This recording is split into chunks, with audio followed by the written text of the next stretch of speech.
Hey you beautiful people, how's it going, and welcome to a new video. So in today's video, I'm going to be talking about my league start choice for 3.19, which is going to be a Spectral Shield Throw Bleed Gladiator. Now this build was buffed in 3.15 and then subsequently nerfed in 3.16. Ever since then, it hasn't really been touched by many people at all. However, the build is still extremely capable, extremely strong, and still extremely solo southbound viable. It's actually easier to craft in-game gear for Spectral Shield Throw now due to the addition of the Ether and the Exile influences, which actually set you up for better in-game gear than you could previously get with just, let's say, Warlord and Elder. This allows you to easily craft gear such as 100% spell suppression, elemental ailment avoidance, and yeah, just overall damage. So we're going to go through it on a spreadsheet, much like my absolution guide in 3.17, which will be accessible to you guys to check out, so you can refer to whilst you play. And yeah, I'm going to get into it in a minute. Guys, if you like the video, please consider subscribing, because I'm almost at 10,000 subs, so it would be very much appreciated. Of course, you don't have to, but yeah, let's get into the guide. Okay guys, so let's get started in the spreadsheet. The link is in the description if you want to check this out for yourself, of course. Now we're going to talk about the pros and the cons to the build. So we have great clear, low budget, bleed explosions, which are always satisfying, and it is extremely tanky, of course, giving 75 block and 100% spell suppression with items. However, I will say this now, in the early game with this, you do not need 100% spell suppression, because you can very easily achieve 75 spell block now, thanks to one of the unique updates, which I will talk about in the gear progression section in a moment. So, solo southbound are friendly, of course, because we rarely use any uniques, and it is unaffected by the 15% mana reservation efficiency, node removal, because we use life tap on pretty much everything, so we can reserve all of our mana if we really want to. It's not going to make much of a difference to us. Cons wise, cap scaling, as always, this is always a drawback with SST bleed, because you are going off of an offhand damage, so it's more capped than other things, as well as you are using bleed, which is pretty capped as well. Lower single target DPS because of this than other builds. Still easily able to kill bosses such as the Maven, Uber Elder, Cortex. However, if you want to fight the Uber versions of all of those bosses, I would not recommend trying to do it on SST bleed, because it would just take you way too long. It would be possible with a bit of skill, but not worth the amount of time that it would take to kill those bosses. So buffs in 3.19 as well. Easier to achieve Fortify, which you can link to Shield Charge. Because you are scaling the damage with your shield, you will actually have really high damage on Shield Charge, pretty much granting you 20% Fortify just from running around maps very early on. So yeah, that's a nice change. Flesh and Stone, now less damage taken from far units, while in Sandstance from 11% to 15%. So we're getting 4% less damage taken. So again, we get to be even tankier. Now, this is a big buff for the early game that I was talking about. Duresso's Courage buff to give 100% spell block if you've blocked recently. This will hard carry you through maps early, granting 75% spell block on top of your spell suppression if you have the gear. The shield has a combined armor and evasion of 1036, which actually means this shield, as well as being a defensive beast, is really good as an early viable option to clear maps. 1036 combined would easily be able to get you to red maps. So they also fixed a bug where the maximum more physical damage taken value for enemies with your Pride Aura for 4 seconds was not affected by Aura Effect. So that is also more DPS now. So as you can see, we have some great buffs, some great pros, and a few minor cons in the build. Yeah, we're going to move on to optimal farming methods and the leveling guide next. Okay guys, so this is a new section that I'm planning to add to my future league start guides, which is going to be an optimal farming methods tab. So in this case, Spectral Shield Throw has good mobility, clear, and tankiness. This makes it an optimal build for early mapping, out and go, and boss rushing. With a low single target DPS, I do not recommend playing this build if you are playing to farm in-game bosses. So in this case scenario, Endless Heist is one of the best farming methods you can do in the game, and it's really well suited to Spectral Shield Throw's toolkit, because it has good mobility, because it can use Shield Charge or Whirling Blades, and it will also have Challenger Charges. It has easy clear, you just throw one shield, it will bounce everything and kill, and it is extremely tanky, so there's a good chance that you will not die on your way out. This makes it optimal for Endless Heist. Down here, I have included a very short, brief guide on how to do Endless Heist that you could follow this. If you're a new player and you're still unsure what the hell is going on, you could always check out one of the more in-depth guides on YouTube. I'm sure, I think Path of Math and Spicy Sushi both have a guide on Endless Heist, so you can check one of those guys out. They're good content creators, so Yeah, but if you don't need that, this is just basically a basic guide. One of the things as well, brute force is not very good usually, but it's got a lot of potential in 3.19 just because unique rolls, specifically good rolled uniques, are going to be worth a lot more money. So maybe brute force is actually going to be worth to do now. Also, there's a good chance that you will get the shield that you need for your build doing brute force because it is not a super rare shield. After that, after you, like, I don't know, spent a day, maybe 2 or 3 days, and on the site, you should have a good amount of currency to upgrade your character, and then you would be able to move on to expedition logbook farming. Now obviously Spectral Shield Throw excels at expedition farming because it has bleed explosions, it has range, and it has tankiness. Expedition mobs are typically very strong in League Start, so a lot of builds actually struggle to farm expedition. That isn't the case because the bleed explosions will carry you extremely hard, and there isn't many mods that you can't actually do with expedition. The only one is really reflect physical damage. So yeah, I would jump into that. The tree has changed slightly for the 3.19. Stream of consciousness is now actually down here right next to expedition nodes. So this makes it very, very convenient early on to get the expedition nodes to carry on farming. As you can see, we have map sustain nodes over here, content blocking nodes with stream of consciousness over here, and all of the expedition nodes. And this is a total of 64 points. So it will not take you very long to actually start getting that early expedition farm in. But yeah, that's just about it for this section. This is just the trial. Let me know what you guys think of this if you want more of these in the future League Start guides. I think it's a pretty cool idea. But yeah, moving on. Okay guys, so if you are a newer player or you've never leveled up a duelist before, much like my Absolution guide, I've done an act leveling guide up to the part where you would get Spectral Shield Throw. This was from a solo self-found run. It includes tips on vendor recipes to help you out, as well as gem links that you should pick when you should buy gems, what you should swap in, and the types of links that you need for your armor. As you can see down here, for instance, starting into Act 2, this would be our current link setup. And yeah, you don't have to follow this if you know what you're doing, or you know you're a more seasoned player. Of course, just do what you want. But this is just the route that I took when I ran my solo Southbound run, and it worked out very nice, very smoothly, all the way up to Act 3. Now, I do stop at Act 3, and you don't necessarily have to swap to Spectral Shield Throw until you get a decently rolled shield, which you'll probably get in Act 4, which will be a reinforced tower shield. But yeah, you can stick with Spectral Helix if you want, or you can swap to Spectral Shield Throw. I swapped to Spectral Shield Throw just to see how it felt, and it felt absolutely fine. A 380 armor shield actually carried me all the way to Act 10 and killed Katava deathless. So yeah, it was a very smooth leveling experience in my opinion. If you come into Path of Building as well, come down to this little tree node down here, you will see that there are multiple trees set up for leveling as well, of course, as always with these guides, basically showing you which routes to take and how to level up as you go along. So hopefully this helps you out if you're a newer player. I really hope it does. But yeah, that's just the leveling guide out of the way. Okay guys, so going over the gear progression section. So I have multiple links set up here, and just basically an overview of what you should have early, mid, and end game for this build. So early wise for chest, for instance, we have a tabular, which is pretty much a staple for anyone. Mid game, it's going to be armor resistance chest, again a staple. And then end game, we're going to have an avoid elite ailments chest, preferably with life, chance to suppress spell damage, and maybe some resistance on there. This will be absolutely fine. This is probably one really easy chest to make, to be honest. Of course, suppression on gear has been nerfed, but we do also get suppression on tree relatively easily, so we should have no problem, even with the suppression nerfs, to get 100%. So there is a reason that we no longer use Lion Eyes chest for this, for the PS, which will come down again to Eater and Exile, which you'll see in a moment. Moving on to the shield, we have early mid game.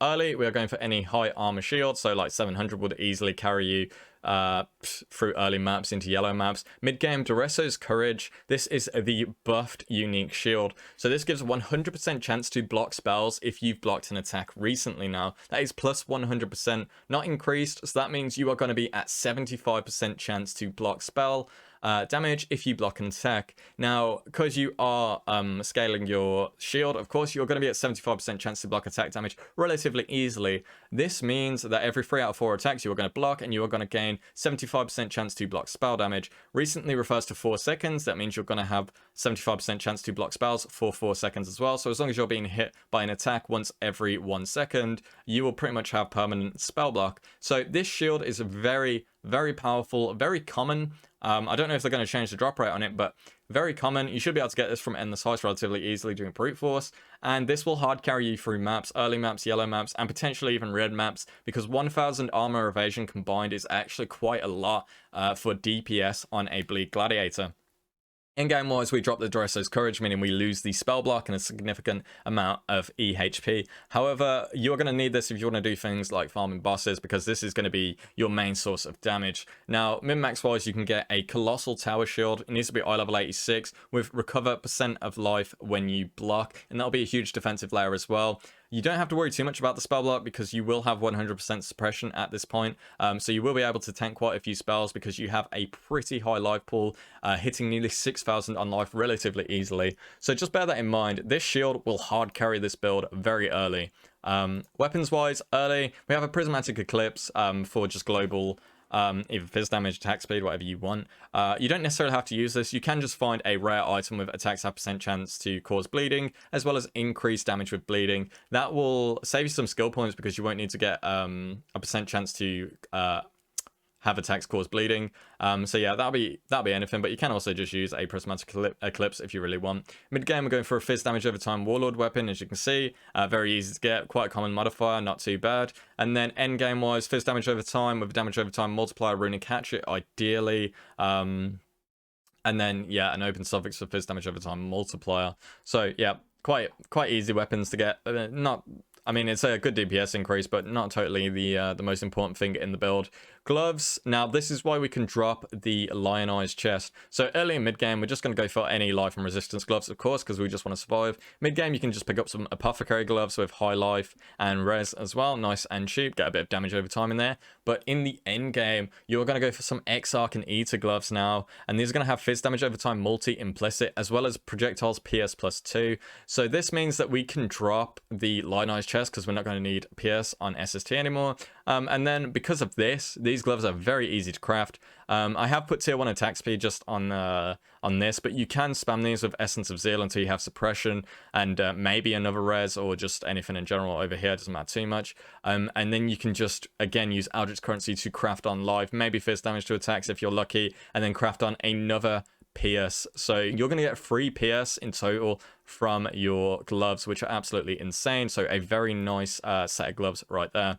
Belt wise, best in slot for the late game will be Raslava's Coil. Now, Raslava's Coil might be expensive with the Divine Orb changes now for a max roll one. However, you can get the, I believe it's called the Offspring card, and hand those in, and maybe you get lucky. Just bear that in mind if you want to save some money. But until then, you can just use a Stygian Vortex of Life res, and then just get an Abyss Jewel with fizz damage to attacks on it, some life, maybe some int. Depends what you need.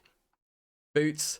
Early and mid game, just any boots with high life and resistance and move speed, of course. End game, as you can see, this is why this build is so solo South fan viable. You don't really need anything in order to clear content. End game wise, we have Exarch, Eater, boots. Now we can get action speed on these boots now, as well as chance to avoid early ailments if you want to go this route. You can then use the Essence of Loathing until you have tier 1 suppression. If you have an open suffix, you can lock the suffixes over here, reforge with any sort of element resistance, element or chaos for a resistance, and then suffixes can't be changed without chaos or for movement speed with onslaught. So this is going to generate onslaught for you as well. Very easy boots to craft as well. Might take a bit of currency, but with this combined with the chest, this is how you're going to achieve the 100% chance to avoid elemental ailments, which is really, really big on a block build. Usually things like Ignite absolutely murder these builds, but now very easy to achieve 100% in the late game. Endgame for a helmet, we are still going to be using a Elder helmet with nearby enemies taking increased fizz, because there's not really too much on a helmet that we can get that's going to benefit us. We don't need mana res on it, so Eater and Exarch doesn't have too much that are going to compete with the nearby enemies taking increased damage. Of course, you can elevate this if you want. Get it on an evasion base or a strength evasion base so you can get chance to suppress. I believe a strength evasion base is fine for that. And then the enchant you want is the additional sharp projectiles, which I believe is +3 now. Again, a trade link set out for you. And yeah, and ideally an open prefix for +1 proj gems, projectiles, PS, and additional target again, so you'd have +4 PS. Rings wise, again, very easy gear. So we are going for a Warlord ring. This should be very easy to craft now because we can just farm harvest and get our casters, and then reforge caster until you have vulnerability on one ring, and your second ring is just going to be another steel ring with high resistance, life, and maybe fizz damage to attacks. So very, very easy, very achievable gear. Amulet. Early wise, again, we're just going for life res. We just want to survive. Life res flat fizz, maybe on a mid game, maybe some damage over time if you're lucky. I could put that on there as well. In game wise, we're going for the new amulet that I believe was added last league, and this is a really underrated amulet. Is the Eternal Struggle with 16% fizz damage over time multiplier. So the way this amulet works is if the Exarch is dominant, you will kill enemies that have 15% or lower life on hit. So this is a 15% call, very close to the Slayer one. This is so powerful. It also gives index and strength.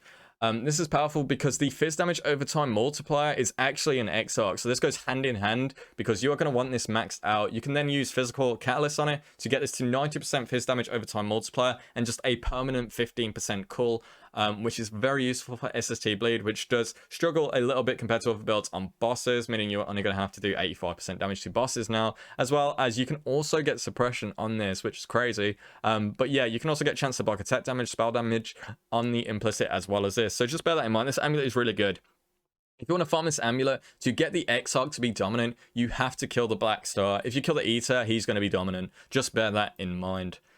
Jules wise, yeah, not too much going on with Jules. You don't really need that much. Just fizz damage over time, multiplier, damage over time, multiplier, max life resistances, and attack speed damage while holding the shield are the optimal mods in order that you want. So that's the gear progressions for the build. As you can see, there is nothing in here that is not achievable in solo Southbound. Even Raslava's Coil, which was once a rare belt, has a divination card that is farmable now. So this is still solo Southbound viable. Yeah, this is why I just love this build. It's just so easy to make.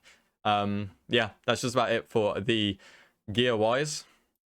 Okay guys, so we just very quickly have the gem setup for the end game. This is the end game only. So Spectral Shield Throw, Brutality, Vicious Prod, Life Tap, Cruelty, and Swift Affliction. This is set up in order of importance based on a 4-link.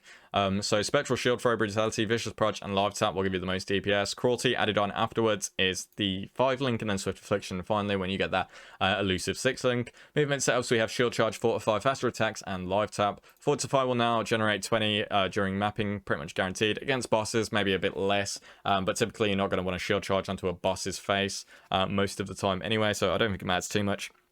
So yeah, you'll have 20% less damage taken from hits while mapping pretty much all the time.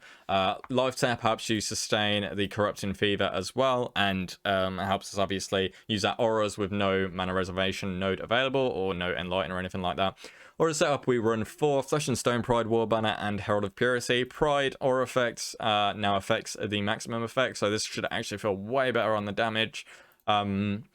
Totem setup, oh yeah, Flesh and Stone as well, I should say. Sand Stance for mapping will give you 15% less damage taken from units far away, so you have a lot of less damage taken with this build. Sand Stance, you swap to Blood Stance when you do bosses because you get close and it makes you deal more physical damage to them. War Banner as well, so more damage when you're near them, and Herald of Purity also gives you more physical damage, so really good setup over here. And yeah, no need for any Enlightens or anything like that messing around with this build. Ancestral Protects, Totem Blood Rage, and Maim on your totem setup. Cast when damage taken, we're going to have a Val Morton Shun there, which you can level up to 20 and 20. And Enduring Cry, obviously, is a really good skill because it basically heals you to full, even if you have a massive life pool. And Corrupting Fever setup. So Corrupting Fever is good additional damage for mapping as well as single target. So you set that up with Corrupting Fever, Efficacy, Brutality, and Swift Affliction, and that'll help you clear and do a bit more single target DPS. Bandits wise, we're going to kill all. You won't need a Lyra because you should be using the Life Tap by the time you're in Act 2 anyway, because a Vitality will be able to sustain it. So you will have no mana issues with this build as you are leveling up, which is a big plus side because I hate having mana issues when I level builds. But yeah, that's just about it, guys. I hope you enjoyed the build. Give me any feedback, please. I'm always looking for feedback on my league start build guides. I think I'm progressively getting the better league after league. So hopefully this one suits your playstyle, and I hope you enjoy it if you do league start with it. If not, well, then, you know, it's all good. I will catch you guys in 3.19. Maybe I'll do some videos leading up to it. I'm not too sure yet. But yeah, that's just it from me, guys. Have a good one, and I'll catch you next time. Before I go, guys, a big shout out to my King Patreon supporters, Sen, Multi-K, Nifty, Isaiah, and Pandoxy. You guys are awesome. Thank you so much for the support, and I'll catch you guys in the next one. Take care.